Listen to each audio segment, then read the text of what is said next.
Hello friends, welcome. We got a lot in the news today. We're going to talk about John McCain on his last leg. We're going to talk about Trump going to meet Kim Jong-un. We're going to talk about a video I found of Netanyahu. I know a lot of us are on the fence. We don't know which way is he leans. Is he deep state? Is he alliance? We don't know yet. Is he a faction of the deep state? We don't know yet. I'm going to talk about human tissue found in meat. And we're going to go over some memes and stuff that I found that I usually, show you guys. So if you're new to this channel, please subscribe first and foremost. And if you already are subscribed, please click the blue bell so you get notifications. I have been shadow banned. And if you enjoy the video, leave me a thumbs up. Always comment because I always message back. And we're a family here, so we're open arms to anyone. Anyone who wants to know the truth, right? So let's get into this. This is true reporting. Okay, so let's go ahead and talk about this great news. So it says South Korean President Moon Jae-in has convinced North Korean leader Kim Jong-un to hold his upcoming meeting with the U.S. President Donald Trump at the demilitarized zone separating the two Koreas, a source tells CNN. Moon and Kim met at the same location in Panmunjom last Friday, a historical significant event that was televised worldwide and led to an agreement to denuclearize the Korean peninsula and formally end the Korean War. So can we just go ahead and give the Nobel Peace Prize to Trump, right? Completely deserving. Sources say that was that a Freud slip? That Trump has already met with Kim Jong-un. So, is this just being publicized now just to the worldwide? I really believe that they've already met. These deals have already been struck. And, Kim Jong-un is cut from his strings, right? No longer a puppet. So, I think this is just a showing of what has already happened, a month or so ago. Now it's just being publicized. So, great news. Even better news. We got even better news. McCain is done. He's done. We remember the Q post. He's cancer stricken. Is he? I don't know.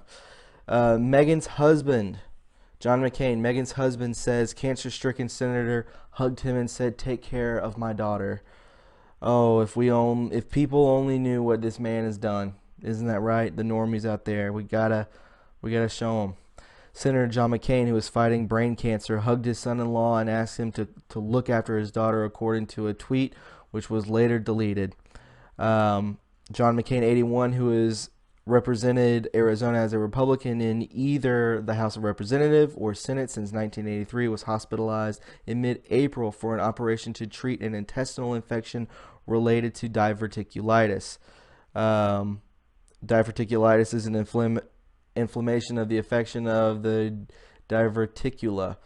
That's in his stomach. But this guy, he's gone. He's gone. He's got brain cancer, and Q said that he's done for, out. Is this his outing? Is this his way to off himself because he just doesn't want to be brought forward? I mean, he's brought forward behind the scenes that we're getting a glimpse at, but no one else knows. So is this him offing himself? Does he have cancer? I don't know. Or is he going to go out into the field and, do himself in, right? We don't know yet. But, great news because he is a traitor, and we all know that. So let's go to this real quick. I found this really weird. This is an old article, but it's from 2013, and it says human tissue found in meats, but eating it is no threat.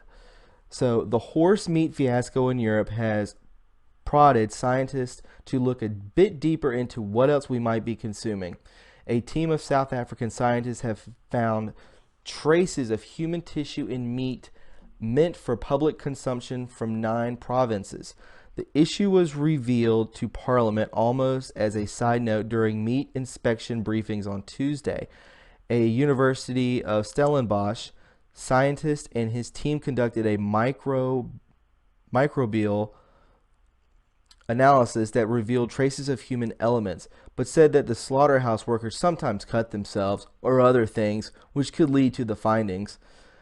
If I walked into a factory and the sample I randomly selected to test was a meat sample of which the person deboning the meat had just picked his nose and then touched the meat, I would get a totally different microbial reading, he said. Delicious. Beyond the findings themselves, it brings up the global hot button topic of the moment, food labeling.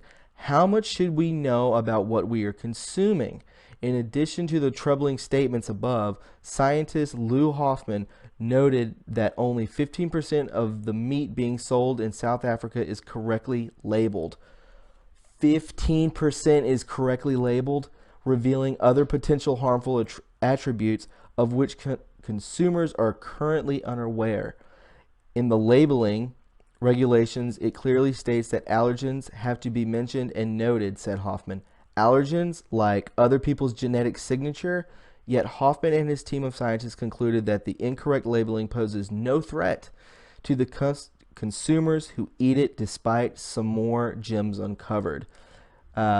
Briefing Parliament Portfolio Committee on Agriculture, Forestry and Fisheries, University of Western Cape, forensic scientist Dr. Eugenia D. Amato said nearly 43% of samples she had tested which were labeled as game were in fact beef. D'Amato said horse meat had also been used as a substitute for springbok and biltong, and pork was found in ostrich sausages. There were also a smaller portion of kangaroo in samples.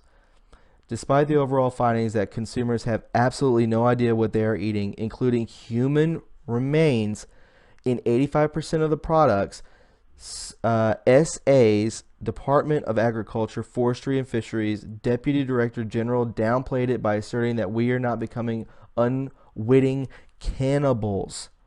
Okay? So I'm going to leave it right here. It is possible that if tested, we could find traces of human DNA in meat. However, even if we do find human DNA, it does not mean that we're eating human flesh. So they say, right? I mean, we have trafficking of kids. We know the elites are cannibals. We know this, that they do these human sacrifices and spirit cooking and all this stuff. I think this is how they get rid of people who are going to out them. I really believe that. And you know, this is 2013. God only knows what's going on now, right? So I'm just throwing it out there. It's very strange to me. Now, moving on, we're going to talk about Netanyahu and people who are on the fence about this. I just found this and I wanted to share it with you. So I'm going to move the mic down closer to the laptop so you can hear what he's saying.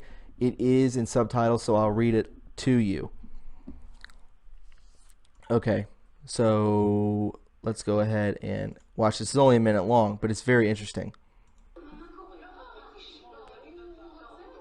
He says, turn off the camera so we can elaborate on this. The Arabs are currently focusing on a war of terror, and they think it will break us. The main thing, first of all, is to hit them.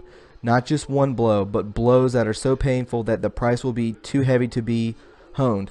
The price is not too heavy to be borne. Now a broad attack to bring them to the point of being afraid that everything is collapsing. Wait a moment. But then the world will say, how come you're conquering again? The world won't say a thing. The world will say nothing. Aren't you afraid? Especially today with America. I know what America is. America is something that can be easily moved to the right direction. They say they're for us. They won't get in our way. They won't get in our way. On the other hand, if we do something, so let's say that they say something, 80% of Americans support us. It is absurd. We have that kind of support. Look, the administration, Clinton, was extremely pro-Palestinian. I wasn't afraid of the United Nations. I wasn't afraid to clash with Clintons. I was paying the price anyway. I preferred to receive the value for the price. So he's saying that we can be manipulated and that we're basically pushovers. Okay? Wasn't that what Trump was talking about in the Michigan rally? That we're patsies and that we're pushovers? That we belong to Britain and to Israel. We are not the big dogs anymore. Okay? I don't even think we ever were. I don't even think we won the American Revolution, the Revolutionary War. We didn't win that. We're still paying taxes to Britain. It's all fake. It's all just manipulation and brainwashing and being programmed. That's what this is. Okay? So I found this, a couple memes, and I'll get out of your way. So right here, it says, define the terms of the Iran nuclear deal. Iran gets to keep doing what they want without oversight, plus they are getting U.S. tax monies to do it. Does the agreement define and confine cease and desist pro to the Republic of Iran? No, proliferation continued. What if Iran created a classified satellite nuclear facility in northern Syria? The one that Israel recently shit-hammered? Got it. What if the program never ceased? We know it didn't. What other bad actors are possibly involved? Who else hasn't flipped to Team MAGA? Pakistan comes to mind right off the bat. Did the U.S. know? Yes. Where did the cash payments go? To the program Iran was running. How many planes delivered? Not sure, but many. In another article I read on another podcast that's already out, I believe it was 12 to 13 planes. Down here, did all planes land in the same location? Dispersed. The operation requires multiple facilities. Where did the uranium-1 material end up? Iran's base in northern Syria. Is the material traceable? Yes. Define cover.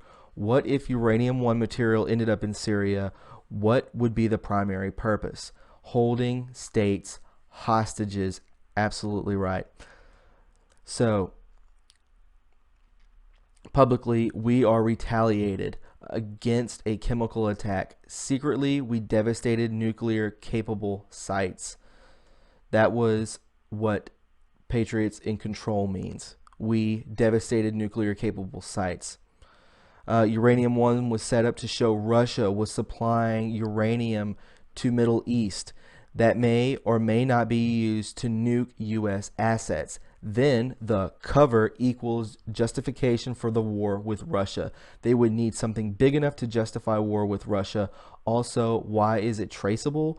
We won't fall for another 9/11. So they had to give up their game. Legit uranium-1, legit nuke, legit evidence, fake war with Russia. These people are stupid. Trace it back to them.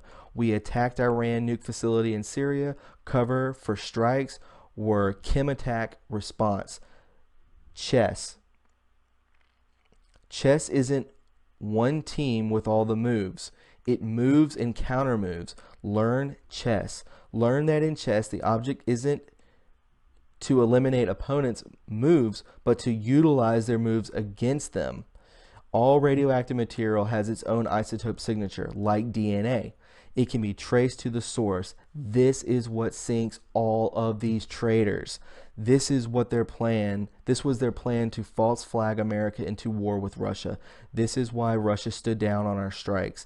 This is why Russia will not interfere in the rest of the operations. This mess was created by American traitors, and now American patriots are cleaning it up before they get their war. Effing treason. After guilt is found, executions have to be the punishment. This cannot happen again. God bless you, POTUS. Q, my brothers and sisters in arms and all patriots here. Bring it all down. Then the occult worshiping, then the propaganda media, and all of their networks. I don't care if it takes decades. Hint it all down. and build a prison out of all of Antarctica for these effers.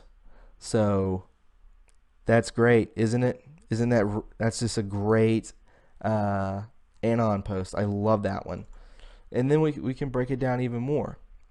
So it says the plan, sick. Hussein sells to the cult. Uranium 1. Rothschild, cult leaders, the church. P, banks, P is Pope, and banks, financial institutions, worldwide government control. Government controls people. Then, number 2, cult builds nuke in Syria. Okay. 3, cult nukes city. Uranium traced back to Russia. World War III. So, yeah, that's the plan. That was the plan. A fake World War III. Again, we'll go here. It's a story of a man, the imposter Barack Obama, who is half white but pretends to be black, who is a Muslim but pretends to be Christian, who funded ISIS but pretends to have forgotten them, who incites blacks against whites, pretends to be a social justice warrior, who was born in Kenya, grew up in Indonesia but pretends to be an American, who gave our enemies uranium and billions of dollars but pretends to care about America. He is a CIA plant. That is what he is. Our 44th president was a CIA plant. Let's just get that out there for everyone who already knows it. Anyways, guys, that's it for this one. It was a short and sweet one. If you enjoyed it, please subscribe. Please give me a thumbs up. I'd appreciate it. And please leave comments. You know, I like conversing with you guys. It's a lot of fun. This is why I do this. It's exciting to me. We're living in a movie, seriously. Anyways, guys, I hope you have a great night. And I'll talk to you guys probably tomorrow. All right. Bye.